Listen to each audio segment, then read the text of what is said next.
Halo guys, kembali lagi bersama aku Tridiansi di sini. Pernah nggak kamu tuh membayangkan sebuah keluarga yang tampaknya sempurna? Dua orang tua dokter, tinggal di apartemen yang nyaman, dengan putri remaja yang cerdas dan berprestasi. Itulah keluarga Talwar. Hingga pagi 16 Mei 2008, segalanya runtuh ketika Arushi Talwar ditemukan tewas di kamarnya dengan leher Dugaan awal mengarah kepada pembantu rumah tangga, Hemraj. Namun sehari kemudian justru ditemukan tewas di atap rumah yang sama. Sejak saat itu, kasus ini berubah menjadi salah satu misteri kriminal yang paling kontroversial di India. Dipenuhi pendidikan yang kacau, tuduhan pembunuhan demi kehormatan, persidangan panjang, dan sorotan media tanpa henti, menjadikan kasus tragis tentang runtuhnya sebuah keluarga dan kegagalan sistem keadilan. Oke, seperti apa kasusnya? Kita langsung aja masuk ke isi pembahasannya.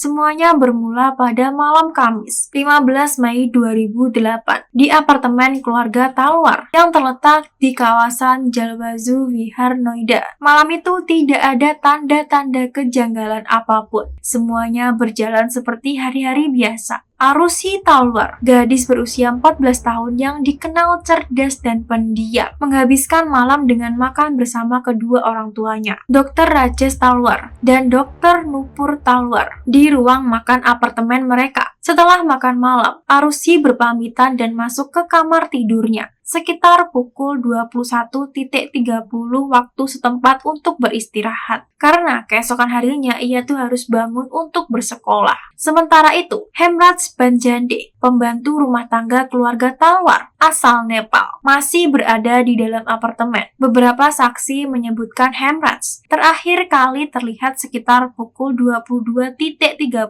waktu setempat. Tidak ada laporan pertengkaran, suara mencurigakan, atau situasi tegang di rumah tersebut pada malam itu. Rajesh dan Nupur juga kemudian mengaku menghabiskan malam seperti biasanya sebelum akhirnya tidur di kamar mereka. Tidak ada yang menyangka bahwa malam yang tampaknya tenang dan normal itu akan menjadi awal dari salah satu tragedi kriminal yang paling membingungkan dan kontroversial dalam sejarah India. Sebuah malam sunyi yang kelak memicu rentetan penyelidikan kacau, tuduhan saling bertentangan, dan misteri hingga kini yang belum benar-benar terpecahkan, guys. Paginya, Jumat 16 Mei 2008, sekitar pukul 6 pagi waktu setempat, suasana rumah yang tenang berubah drastis menjadi mimpi buruk. Nupur yang hendak membangunkan putrinya untuk bersiap ke sekolah justru menemukan Arushi berbaring tidak bernyawa di tempat tidurnya. Gadis 14 tahun itu mengalami luka sayatan yang dalam di leher. Wajahnya tertutup selimut dan yang paling membingungkan, pintu kamar Arushi terkunci dari luar. Kepanikan langsung melanda rumah tersebut, guys. Di saat yang sama, Hemraj tidak ditemukan di dalam apartemen. Keberadaannya yang tidak diketahui membuat polisi yang datang ke lokasi langsung mengambil kesimpulan dengan cepat. Tanpa pendidikan mendalam, tanpa pengamanan tempat kejadian perkara yang memadai, Hemraj segera dituduh sebagai pelaku yang diduga membunuh Arushi lalu melarikan diri. Bahkan pada hari yang sama, namanya diumumkan secara terbuka kepada publik sebagai tersangka utama. Padahal saat itu belum ada bukti yang kuat ataupun hasil forensik yang benar-benar menguatkan tuduhan tersebut. Kesimpulan tergesa-gesa inilah yang kemudian menjadi awal dari rangkaian panjang kesalahan dan kontroversi dalam penanganan kasus ini, guys. Narasi awal itu runtuh total keesokan harinya, 17 Mei 2008. Jasad Hemraj akhirnya ditemukan, bukan di luar rumah atau di tempat pelarian seperti yang sebelumnya diduga, melainkan di teras atap apartemen keluarga Talwar, hanya berjarak beberapa meter dari kamar Arushi. Penemuan ini langsung mengejutkan banyak pihak. Kondisi Hemraj tak kalah mengerikan, guys. Kepalanya mengalami luka serius, dan tubuhnya sempat diseret lalu ditutupi dengan barang di sekitar teras. Fakta ini dengan jelas membalik seluruh tuduhan awal polisi. Hemraj bukanlah pelakunya, melainkan korban pembunuhan kedua. Seketika, kasus yang semula dianggap sederhana berubah menjadi kasus pembunuhan ganda yang penuh dengan tanda tanya. Lebih parah lagi, terungkap bahwa teras atap sebenarnya bisa diakses dari dalam rumah. Namun area tersebut tidak diperiksa pada hari pertama. Kelalaian fatal ini membuat banyak bukti penting berpotensi hilang ataupun rusak. Dan sejak titik inilah kepercayaan publik terhadap penyelidikan mulai goyah, guys. Sementara misteri di balik kematian Arusi dan Hemraj justru semakin dalam. Sayangnya, perubahan status tersebut datang terlambat. Segalanya sudah terlanjur kacau. Apartemen keluarga Talwar sempat dibersihkan, barang-barang di dalam rumah dipindahkan, dan tempat kejadian perkara tidak diamankan sebagaimana mestinya. Bukti-bukti forensik krusial, mulai dari sidik jari, bercak darah, hingga kemungkinan jejak kaki pelaku, tidak pernah dikumpulkan dan dianalisis dengan benar. Kesalahan di tahap awal inilah yang kemudian terus menghantui penyelidikan, memicu teori yang saling bertabrakan, dan menjadi salah satu alasan utama mengapa kasus pembunuhan Arusi Talwar dan Hemraj Banjande tak pernah menemukan jawaban pasti, bahkan setelah bertahun-tahun berlalu. Sepanjang tahun 2008 hingga 2009, penyelidikan kasus ini berjalan seperti jalan berliku, tanpa arah yang jelas. Polisi lokal terus berganti-ganti teori, seolah menebak-nebak apa yang sebenarnya terjadi. Sempat muncul tuduhan bahwa teman-teman Hemraj lalu bergeser ke cerita tentang dugaan pesta minuman keras yang konon terjadi di rumah keluarga Talwar pada malam pembunuhan.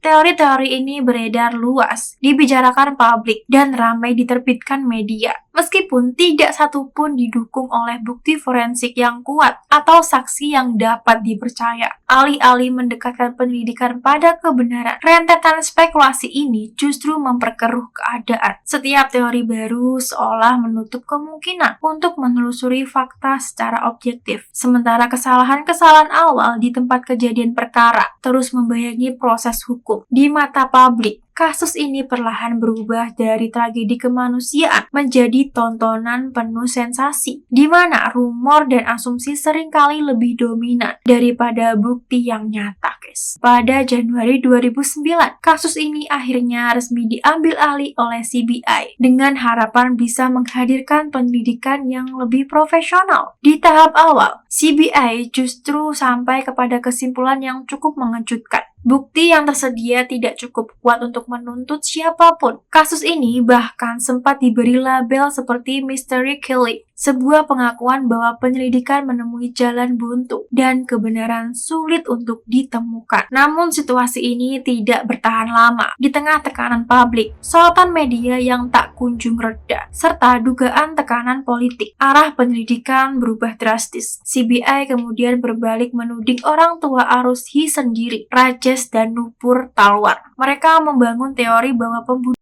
terjadi karena motif kehormatan keluarga. Ironisnya, tuduhan serius ini diajukan tanpa saksi mata, tanpa pengakuan, dan tanpa bukti forensik langsung yang mengaitkan keduanya dengan kejahatan tersebut. Meski demikian, teori inilah yang justru menjadi fondasi utama proses hukum selanjutnya, menyeret pasangan Talwar ke dalam persidangan panjang yang penuh dengan kontroversi. Puncaknya terjadi pada tanggal 26 November 2013. Setelah melewati proses persidangan yang panjang, melelahkan, dan penuh kontroversi, pengadilan Ghaziabad akhirnya menjatuhkan vonis bersalah kepada Rajesh dan Nupur atas pembunuhan Arusi Talwar dan Hemraj Banjande, serta menghukum keduanya dengan penjara seumur hidup. Putusan ini sontak memicu gelombang kritik luas dari publik, pengamat hukum, hingga media. Banyak pihak menilai vonis tersebut lebih bertumpu pada asumsi, penafsiran atas perilaku, dan rangkaian bukti tidak langsung, ketimbang fakta forensik yang kuat dan tidak terbantahkan. Pertanyaan-pertanyaan mendasar tentang bagaimana kejahatan itu terjadi justru tetap tak terjawab, membuat putusan ini lebih terasa seperti kesimpulan yang dipaksakan daripada hasil pembuktian yang benar-benar meyakinkan. Sejumlah pertanyaan mendasar pun tetap menggantung tanpa jawaban yang jelas. Siapa sebenarnya yang mengunci pintu kamar Arusi dari luar? Bagaimana dua pembunuhan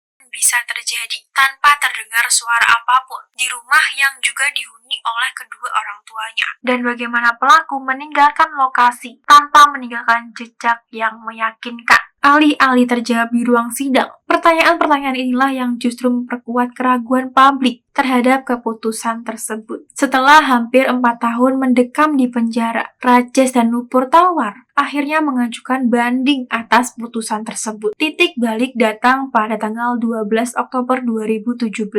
Ketika Pengadilan Tinggi Allahabad membatalkan vonis bersalah dan menyatakan keduanya bebas. Dalam putusannya, pengadilan menegaskan bahwa penyelidikan kasus ini syarat dengan kesalahan prosedur, spekulasi, dan kegagalan menghadirkan bukti yang kuat, serta menekankan bahwa dalam hukum pidana, kecurigaan, sekuat apapun, tidak pernah bisa menggantikan pembuktian yang sah. Namun kebenaran itu tidak serta-merta menutup luka lama. Hingga lebih dari 1 dekade sejak peristiwa tragis tersebut, kasus pembunuhan Arushi Talwar dan Hemraj Banjande tetap menjadi salah satu kasus kriminal paling kontroversial di India. Pelaku sebenarnya tidak pernah dipastikan, sementara yang tersisa hanyalah duka mendalam bagi keluarga korban, tanda tanya besar di mata publik, dan bayang-bayang ketidakpercayaan terhadap sistem peradilan yang gagal memberi jawaban yang pasti. Oke, seperti itu aja pembahasan dari kasus ini. Pesan hidup apa yang bisa kita ambil dari kasus ini, guys?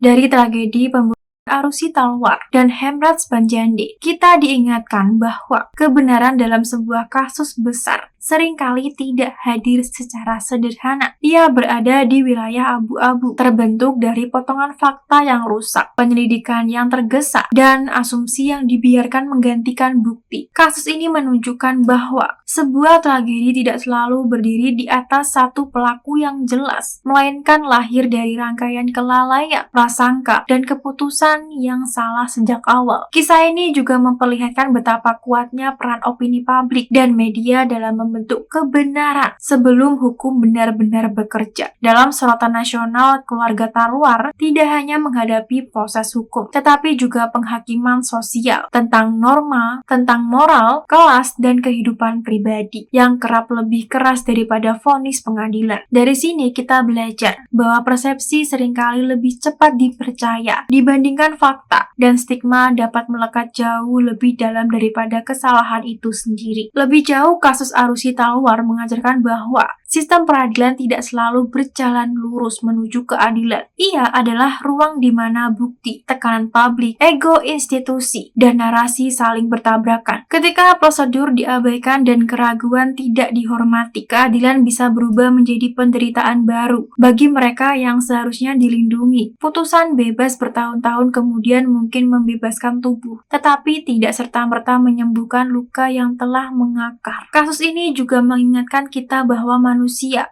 baik korban maupun yang dituduh, tidak pernah sesederhana label yang disematkan. Di balik tuduhan, ada kehilangan, trauma, dan kehidupan yang hancur perlahan. Memahami kompleksitas ini bukan berarti membenarkan kejahatan, melainkan menyadari bahwa empati dan kehati-hatian adalah fondasi penting dalam menilai sebuah tragedi kemanusiaan. Pada akhirnya, pesan hidup dari kisah ini adalah tentang tanggung jawab dan kesadaran bahwa kebenaran harus dicari dengan kesabaran, bukan dibentuk oleh prasangka. Bahwa keadilan sejati menuntut integritas, bukan sekedar keyakinan, dan bahwa menjaga kemanusiaan dalam penyelidikan, penderitaan, maupun penilaian adalah benteng terakhir agar tragedi tidak melahirkan ketidakadilan baru. Oke, sampai sini aja perjumpaan kita kali ini. Kalau ada informasi yang kurang tepat ataupun ada hal yang perlu diluruskan, aku sangat terbuka untuk dikoreksi lewat kolom komentar ya guys, supaya aku bisa terus belajar dan menyampaikan sebuah kasus lebih baik lagi ke depannya. Terima kasih banget buat kalian yang sudah menonton, mendukung, dan juga memberikan masukan buat aku. Aku benar-benar menghargai setiap kritik dan saran dari kalian, karena semuanya akan jadi bahan pembelajaran berharga buat aku untuk terus berkembang. Sekali lagi aku ucapkan terima kasih dan semoga kita bisa tumbuh bersama dan belajar bareng-bareng di setiap kasus berikutnya. Kalau kalian tuh ada ide aku mau bahas kasus apa lagi, langsung aja komen di kolom komentar ya guys. Oke, kalau aku ada salah-salah kata mohon dimaafkan. Aku Tridiansi.